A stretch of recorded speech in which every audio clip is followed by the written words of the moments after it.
একদিন মহানবী সাল্লাল্লাহু আলাইহি সাল্লাম দাঁড়াইলেন এবং বলিলেন, তোমাদের মধ্যে কেউ কি তাহার গদিতে ঠেস দিয়া এই কথা মনে করে যে আল্লাহ যাহা এই কোরআনে হারাম করিয়াছেন তাহা ব্যতীত তিনি আর কিছুই হারাম করেন নাই?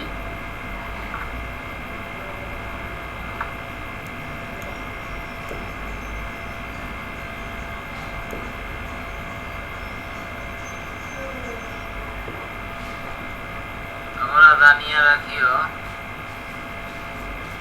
আমি আল্লাহর কসম করিয়া বলিতেছি,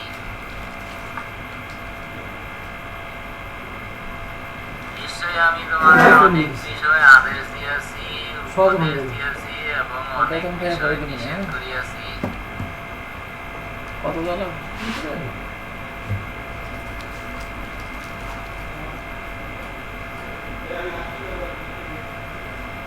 আমার এই সকল বিষয়ও নিশ্চয়ই কোরআনের বিষয়ের সমান,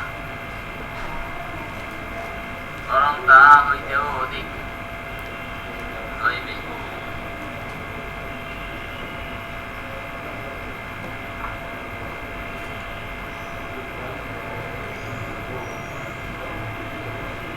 তোমরা মনে রাখিবে যে অনুমতি ব্যতীত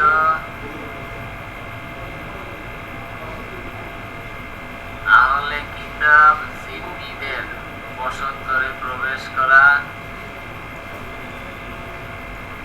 তাহাদের নারীদের প্রহার করা এবং তাহাদের ফসল শস্য খাওয়াকে আল্লাহ তোমাদের জন্য হালাল করেন নাই,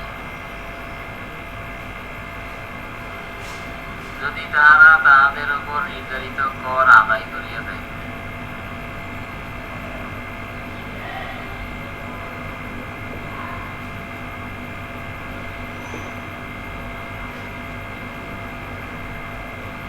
আল হাদিস, মেশকাত শরীফ হাদিস।